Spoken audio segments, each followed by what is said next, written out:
The quickest way to expose a lie is to let it speak out loud.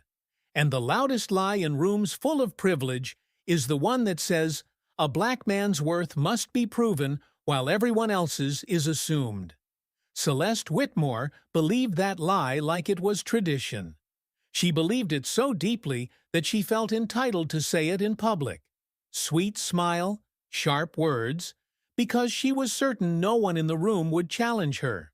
Not the staff, not the guests, not the man she was humiliating. She didn't know the only person who could end the performance was already on his way in.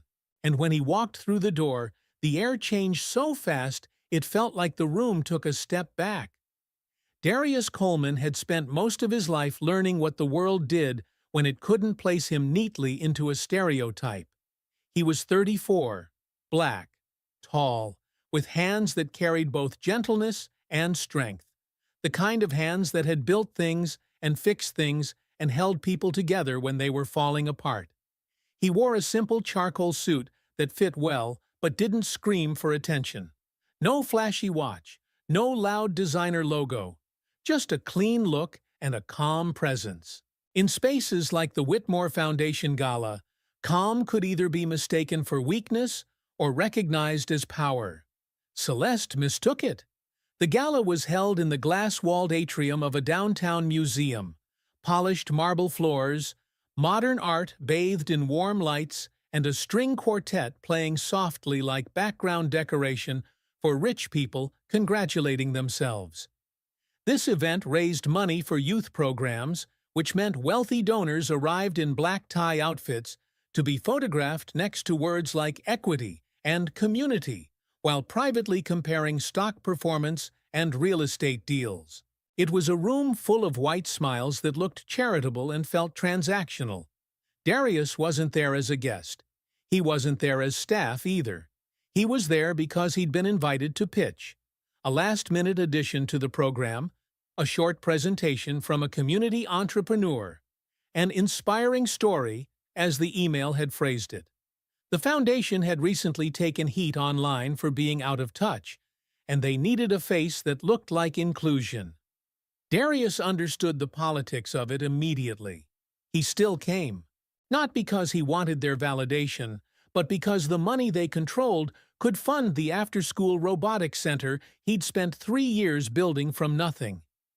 The center sat in a neighborhood most of these donors only drove through with their doors locked. It served kids who weren't told they were gifted until they proved it twice. Kids who were brilliant and hungry and tired of being underestimated. Darius knew those kids because he had been one of them. He'd grown up in a cramped apartment with a mother who worked double shifts and a father who left early.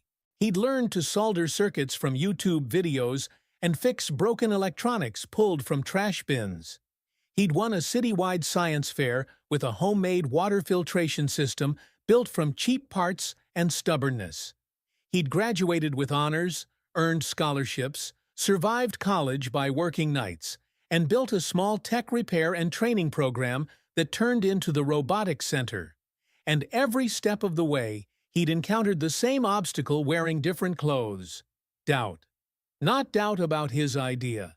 Doubt about him. Investors asked him if he had a real business partner. City officials smiled politely and redirected him to other resources.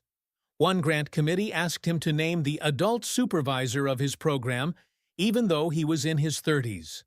Darius learned how to endure it without letting it change him. He had learned not to beg. He had learned not to perform gratitude for basic respect. He had learned that when someone calls you a failure, they're usually confessing what they need you to become so they can stay comfortable. Celeste Whitmore was the kind of woman who never had to learn any of that. She was 40, white, flawless, in the way money can make a person look like they've never been inconvenienced. Her hair was pinned perfectly. Her dress was an expensive shade of cream that only looked good on people who didn't worry about spilled wine. She stood near the donor wall, gold letters with names engraved, and she belonged there the way a centerpiece belongs on a table. Her last name was carved near the top. The Whitmores didn't just donate. They shaped the room. She was speaking to two women and a man, all white, all dressed like controlled wealth, when she noticed Darius at the edge of the crowd reviewing his notes. He wasn't fidgeting, he wasn't sweating. He was simply waiting for his time slot, posture relaxed, eyes focused. He looked like he belonged anywhere, which irritated people like Celeste, because belonging is a currency they prefer to keep exclusive. Celeste leaned slightly toward her group and murmured, "Who is that?" The man beside her, a board member named Robert Keene, glanced over.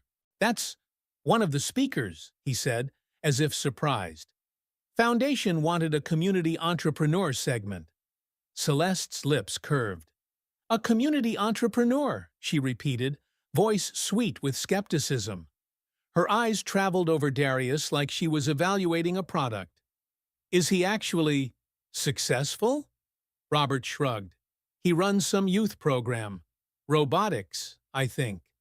Celeste's smile widened just slightly. "How adorable," she said. The other women laughed softly, the way people laugh when they want to signal agreement without being caught on record. Celeste raised her champagne flute. "At least they're trying," she said, as if inclusion was a child's craft project. Darius felt the attention on him before he heard the words. He'd developed that sense the way you develop a scar, through repetition. He didn't turn immediately. He let them exist without giving them the satisfaction of seeing him react.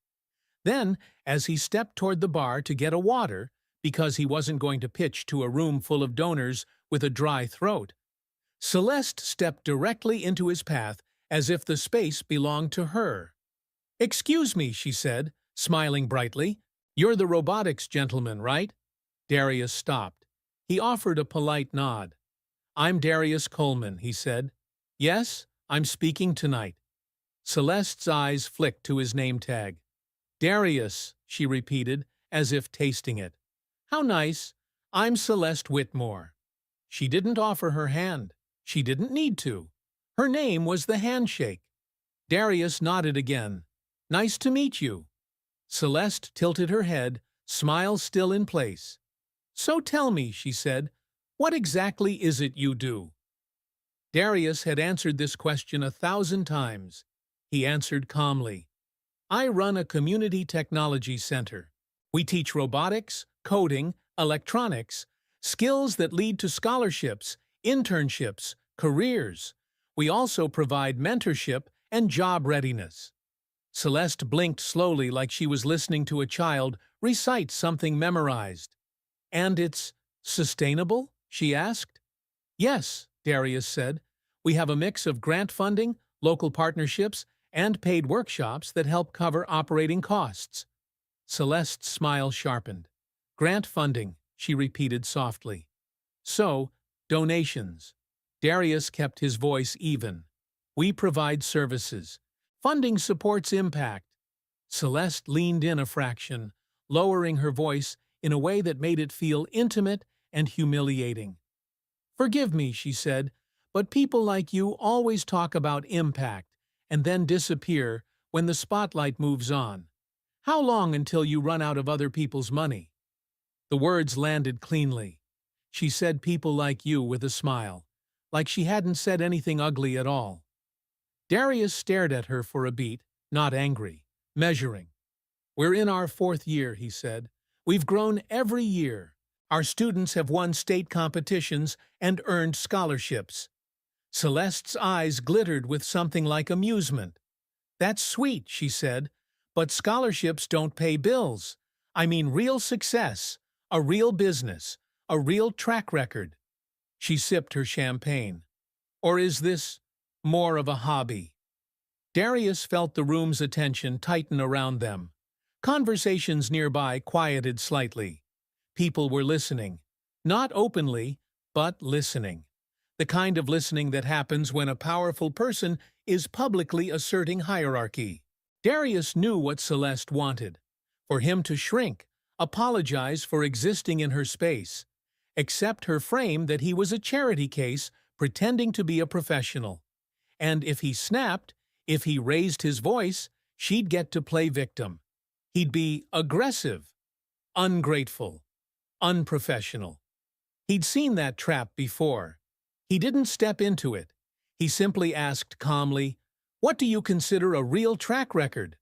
Celeste smiled wider, pleased that she was controlling the exchange. "Revenue," she said.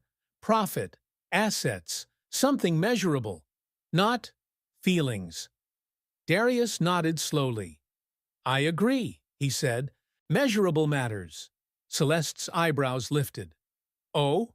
Darius continued, voice steady. "So here's measurable. In 4 years, our students have earned over $2 million in combined scholarship offers. Measurable.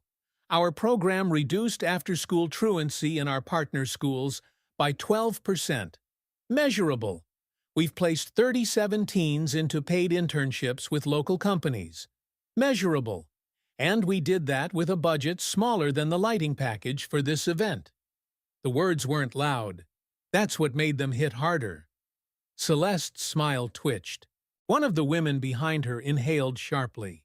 Robert Keene's eyes widened slightly, as if he hadn't expected Darius to have numbers. Celeste recovered quickly, laugh bubbling out like she was amused. "What a rehearsed little speech," she said. "You must be very proud." Darius held her gaze. "I am," he said, "because kids deserve better than being told they're failures before they start." Celeste's face tightened for half a second, then softened back into something pleasant. "You're very passionate," she said. "That's nice. Passion is adorable." Then her voice dropped, and the cruelty sharpened. "But passion without results is just noise.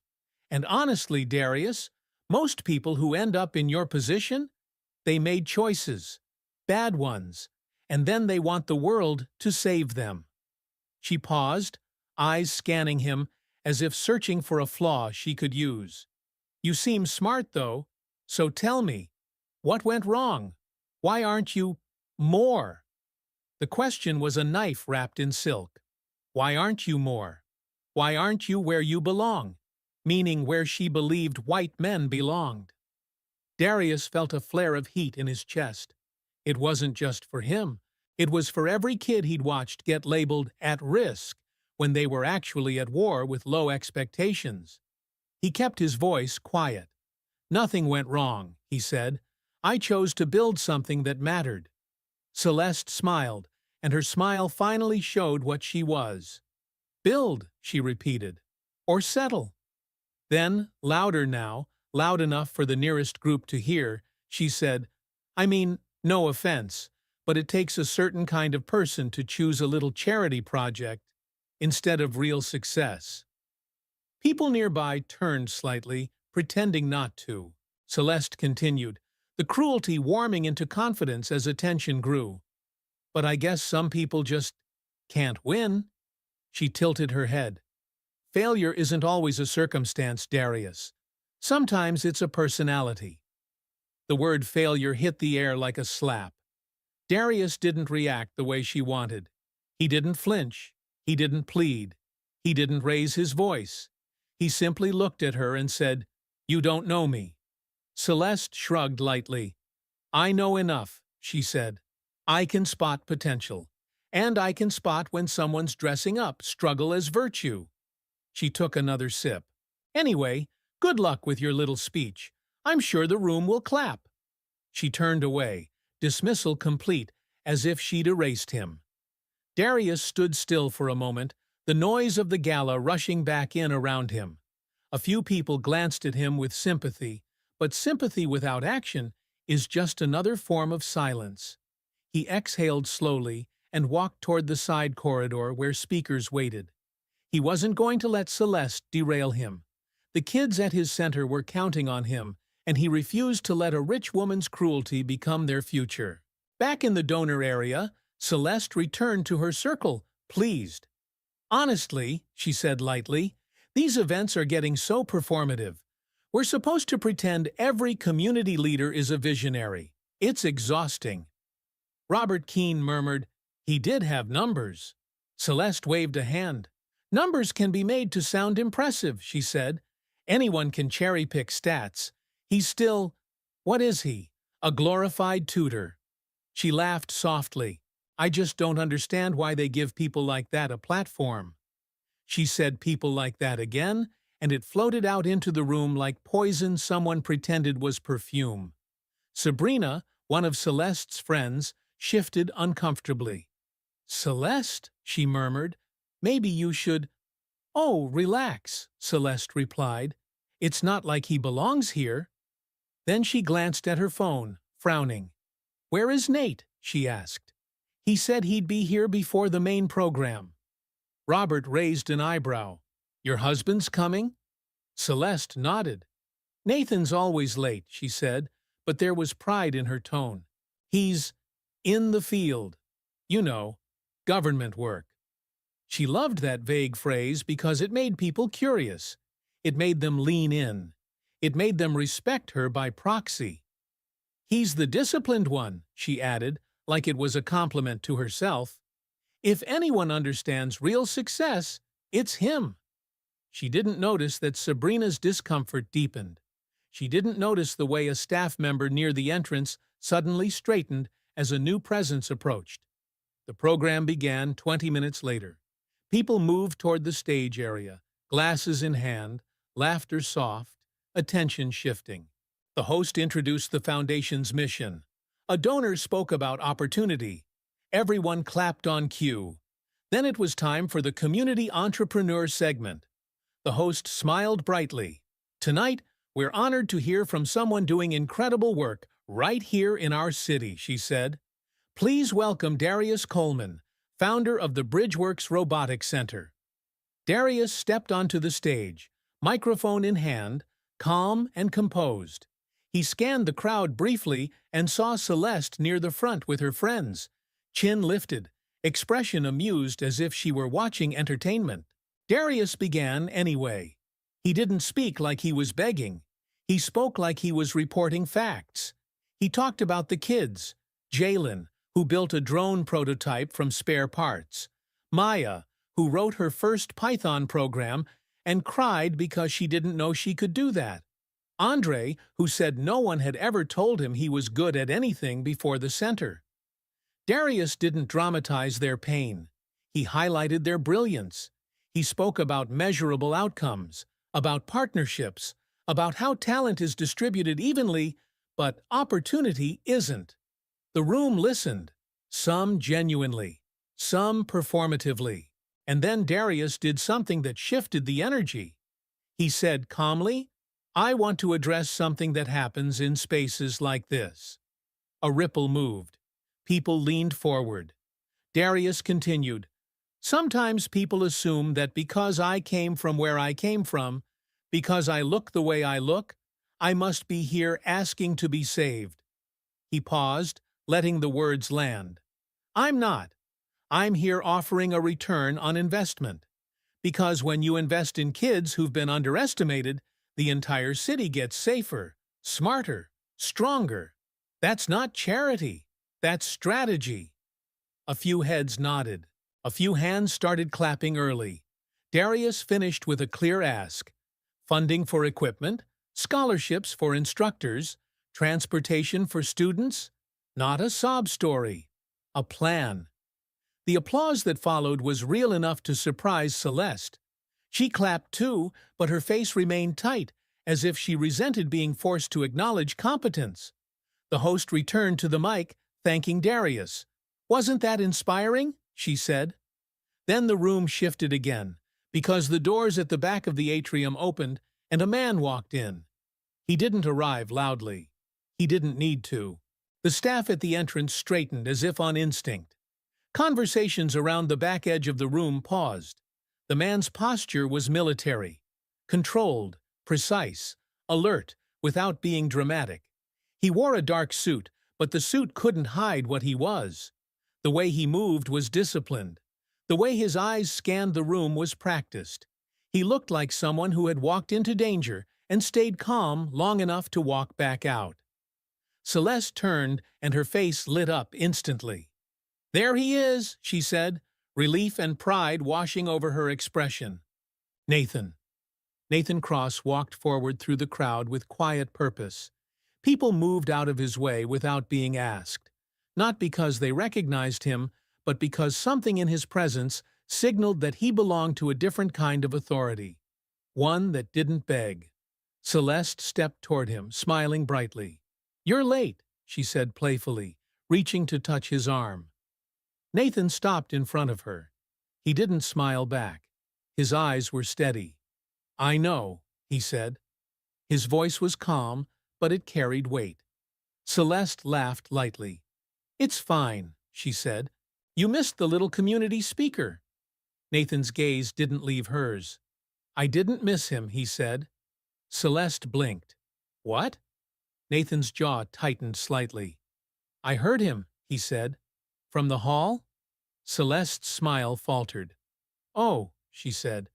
"Well, it was very heartfelt." Nathan's eyes hardened. "Celeste," he said quietly, "did you call him a failure?" The question landed like a brick dropped into glass. Celeste's friends froze. Robert Keene's eyes widened. Sabrina's mouth opened slightly. Celeste's face tightened. Then she recovered with her familiar defensive charm. "What?" she laughed. "No, I mean, people are so sensitive. I was just—" Nathan cut her off, still calm. "Did you call him a failure?" he repeated. Celeste swallowed. "It was a private conversation," she said, voice sharpening, "and it was honest. I was just making a point." Nathan's eyes flicked toward the stage, where Darius was stepping down and moving toward the side. Then back to Celeste. "Your point," Nathan said quietly, "was cruelty." Celeste stiffened. "Excuse me?" Nathan's voice stayed measured, but now there was steel in it. "You humiliated him," he said. "You used your status to make him small because you thought it was safe." Celeste's cheeks flushed. "Nathan, don't do this here," she hissed under her breath. "You're embarrassing me." Nathan held her gaze. "No," he said. "You embarrassed yourself." Celeste's friends shifted, suddenly wanting distance. Robert Keene looked away. Sabrina stared at the floor. Celeste's voice rose slightly, brittle. "He doesn't belong in this world," she snapped, the mask slipping. "These people come here and act like they're equal and—" Nathan's eyes narrowed. "These people," he repeated slowly. Celeste realized too late what she'd said. She tried to soften it. "You know what I mean." Nathan's face went still in a way that looked dangerous. Not violent, but final. "I do," he said. "I know exactly what you mean." Then he did something Celeste never expected. He stepped past her, toward Darius. The crowd noticed. A ripple of attention spread. People who had been half listening turned fully. Phones lowered. Conversations died. Nathan Cross walked toward Darius with the steady pace of a man who didn't care who was watching. Darius saw him coming and paused. Posture calm, eyes assessing. Nathan stopped in front of him. For a moment, neither man spoke. Then Nathan extended his hand. "Darius Coleman?" he asked. Darius nodded. "Yes." Nathan's grip was firm, respectful. "Commander Nathan Cross," he said quietly, U.S. Navy. Darius's eyebrows lifted slightly. "Nice to meet you," Darius said. Nathan nodded once. "Your work is legitimate," Nathan said, "and your numbers are solid." Darius studied him. "Thank you," he said carefully. Nathan's gaze flicked back toward Celeste, who stood frozen, face tight, eyes wide. "I also owe you an apology," Nathan said to Darius. Darius blinked. "For what?" Nathan's voice stayed calm. "For what my wife said to you," he said. "For the way she treated you." Darius's face remained composed, but his eyes sharpened. "You don't owe me anything," he said. Nathan shook his head slightly. "Yes," he said, "I do." Then he turned just enough that his voice carried to the nearest cluster of donors. Not a shout, but loud enough. "This foundation exists to create opportunity," Nathan said. "If it becomes a place where people are humiliated for not looking like the donors, then it's not a foundation. It's a performance. Silence. You could hear someone set down a glass. Celeste looked like she'd been slapped. "Nathan," she whispered, "stop." Nathan didn't look at her. He looked at the board member standing nearby, Robert Keene, who had suddenly developed an interest in the floor. "Mr. Keene," Nathan said. Robert flinched. "Yes?" Nathan's voice was steady. "I'm here tonight because I was asked to meet with the Foundation about expanding veteran youth programs," he said, "specifically STEM pipelines for children of service members and underserved communities." Robert nodded quickly, eager. "Yes, yes, we're excited about that." Nathan nodded once. "Good," he said. "Then understand this. The first partnership we should fund is his." He gestured toward Darius. "Bridgeworks is doing the work you claim to care about." Robert blinked, caught off guard. "Well, Nathan's gaze sharpened. "Do you?" he asked quietly. The room held its breath. Darius stood still, letting Nathan speak, but his calm wasn't passivity. It was strength. Nathan turned back to Darius. "I reviewed your program brief last month," Nathan said. Darius's eyes narrowed slightly. "You did?" Nathan nodded. "A colleague sent it to me," he said. "I didn't know you'd be speaking tonight." Darius absorbed that, surprised. Nathan continued. "Your outcomes are real.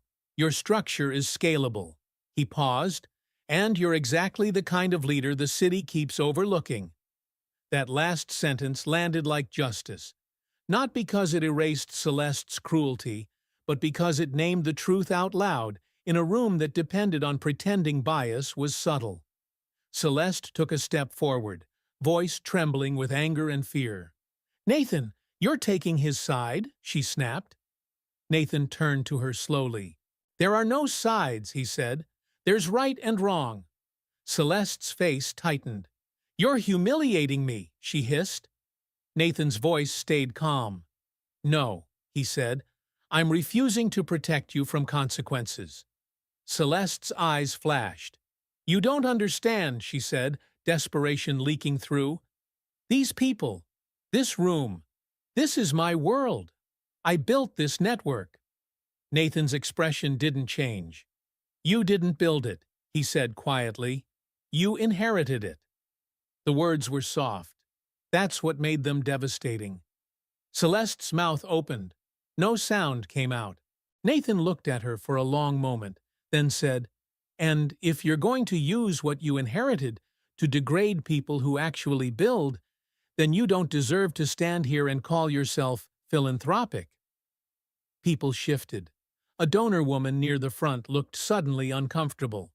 Another donor glanced at Darius with new respect. Sabrina's eyes shone with something like relief, as if she'd been waiting for someone to say the quiet part out loud. Robert Keene cleared his throat. "Commander Cross," he said cautiously, "perhaps we should discuss this privately." Nathan's gaze stayed fixed. "We are discussing it," he said. Then he turned back to Darius. "If you're willing," Nathan said, "I want to personally fund the equipment gap you mentioned, and I want to connect you with the veteran education network I work with. Not because my wife embarrassed you, because your work deserves it." Darius stared at him, processing. He could have felt satisfaction. He mostly felt exhaustion.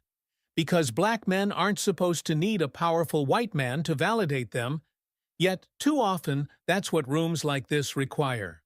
Still, Darius wasn't going to refuse support for kids out of pride. He nodded slowly. "I'm willing," he said, "but I want it structured properly," he added. "Not a one-time gift, a partnership, accountability, long-term." Nathan's mouth lifted slightly. "Respect." "Good," he said. "That's how it should be." Celeste's voice cracked as she stepped closer. "So, that's it?" she said, trying to keep dignity. "You're going to side with him and shame me in front of everyone?" Nathan looked at her, and his voice softened just a fraction. Not with tenderness, but with finality. "Celeste," he said, I've spent my life in places where people's lives depend on whether you can recognize the truth quickly. I've watched men die because someone underestimated the wrong person. He paused. Tonight, you underestimated him, and you revealed something about yourself I can't ignore. Celeste's eyes widened. What are you saying? Nathan exhaled slowly. I'm saying we're going to have a serious conversation, he said. And I'm saying you're going to learn to treat people with respect, or you're going to lose the privilege of standing beside me while I represent service and honor. The room went dead silent again. Celeste looked around, hoping someone would rescue her. No one did, because people with social power love cruelty until it becomes inconvenient. Then they pretend they never liked it. The gala tried to recover. The host nervously returned to the program. The quartet resumed playing like music could erase what everyone had just witnessed. But the energy never went back. Darius stood near the side with Nathan, exchanging contact information, discussing logistics. People started approaching, donors who suddenly wanted to be seen supporting him. Some were sincere, some were performative. Darius treated them all politely, but he didn't forget who had watched him get called a failure and said nothing. Celeste stayed near the donor wall, face pale, hands clenched around her champagne flute like it was the only thing keeping her upright. Sabrina approached her quietly. "Celeste," she murmured, "you need to apologize." Celeste's eyes flashed. "For what? For being honest?" Sabrina's expression hardened. "For being cruel," she said. "There's a difference." Celeste scoffed, but her voice shook. "He'll be fine. He got his little moment." Sabrina leaned in. "It wasn't his moment," she said. "It was his life. You treated it like entertainment." Then she walked away. Later that night, after the gala ended and the museum lights dimmed and staff began clearing glasses, Darius stepped outside into cool air. The city buzzed around him, indifferent. He stood on the steps for a moment, breathing. Nathan walked out a minute later. "You okay?" Nathan asked. Darius looked at him. "I'm used to it," he said. Then he paused, because the truth deserved to be said. "But I shouldn't have to be." Nathan nodded slowly. "You're right," he said.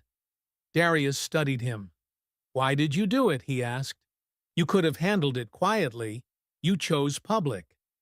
Nathan's gaze was steady. "Because quiet is how it survives," he said. "Bias survives in whispers and polite smiles. It survives when everyone pretends it's not happening." He paused. "And because I don't want to be married to someone who thinks cruelty is a sport." Darius didn't respond immediately. Then he said, "People like her rarely change." Nathan exhaled. "Then she'll face consequences," he said simply. 3 weeks later, the consequences arrived the way they always do in wealthy circles. Not with jail, but with loss of access. The Whitmore Foundation Board held an emergency meeting. Quiet emails circulated. Several donors expressed concern about the gala incident, especially after a short video clip spread online. Celeste's voice saying, "Failure," and "These people."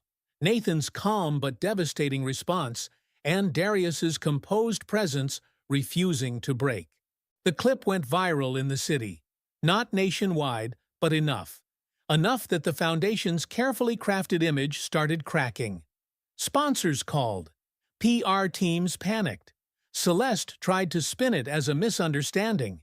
It didn't land, because the words were on camera. Proof doesn't argue. It just exists. Robert Keene, ever careful about self-preservation, recommended Celeste step back from public-facing roles. Celeste refused at first. Then donors threatened to withdraw. Then she voluntarily resigned from the board. The press release used soft language. Personal reasons, family priorities. But everyone in the circle knew what it meant. She had become a liability. Meanwhile, Bridgeworks Robotics Center received an influx of support. not because donors suddenly became saints, but because the spotlight had moved and they wanted to be on the correct side of it. Nathan's funding came through quickly, structured the way Darius demanded. New equipment arrived: laptops, robotics kits, soldering stations. Darius hired 2 instructors. They extended hours.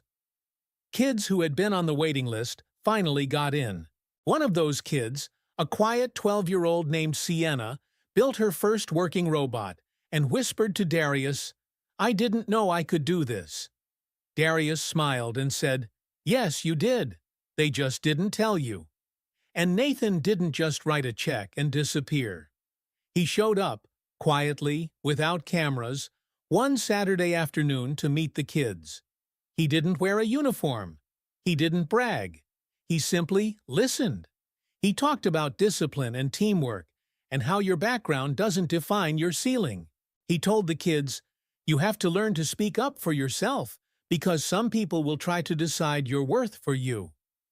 The kids listened like he was telling them a secret the world didn't want them to hear. After the session, Darius walked Nathan out. "You didn't have to keep showing up," Darius said. Nathan nodded. "I know," he said. "That's why I do." Darius hesitated, then said, "What happened with Celeste?" Nathan's eyes darkened slightly. "We're in counseling," he said, "and we're in reality." Darius let that sit. Nathan added quietly, "I love my wife, but love doesn't mean enabling, and if she can't learn respect, then she can't stay in my life the way she has." Darius nodded, not prying. That was their difference. Darius didn't need to own the details of someone else's pain to understand it. Months later, Bridgeworks hosted its first citywide youth robotics competition. The museum that had hosted the gala wasn't involved. Darius didn't want the symbolism. He wanted substance. The competition took place in a public high school gym. Folding chairs, banners, nervous kids, proud parents. The room was full of talent that didn't need fancy lighting to shine. Teams competed. Robots raced. People cheered. Scholarships were offered. Local companies attended to recruit interns.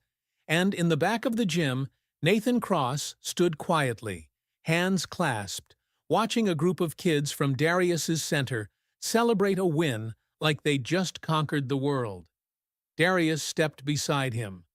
"They're good," Nathan said softly. Darius nodded. "They always were," he replied. Nathan glanced at him. "You know," he said, "you didn't just change that gala. You changed the way a room looked at itself." Darius's eyes stayed on the kids. "I didn't change it," he said. "I survived it." Then he added, "You changed it when you decided silence wasn't acceptable." Nathan nodded once. "Fair?" he said. Across town, Celeste Whitmore sat in a therapy office, learning words she hadn't needed before. Accountability, harm, bias, entitlement. Sometimes she resisted. Sometimes she cried. Sometimes she tried to defend herself with, "I didn't mean it like that." And every time, the therapist guided her back to the same truth. Intent doesn't erase impact. And for the first time in her life, Celeste was being asked to look at herself without the protection of status. Whether she would change or not wasn't guaranteed. But what was guaranteed was this: she could no longer pretend her cruelty was harmless, because it had been seen, it had been named, and it had been answered. The good ending wasn't that a rich woman got embarrassed. The good ending was that a black man who was called a failure refused to become small. And the work he built for underestimated kids expanded instead of shrinking. The good ending was that power, for once, moved toward justice instead of away from it. Because the truth is, prejudice thrives in rooms where everyone is afraid to disrupt comfort. And sometimes all it takes to break that pattern is one person with the authority to speak, and one person with the courage to stand steady until the speaking arrives.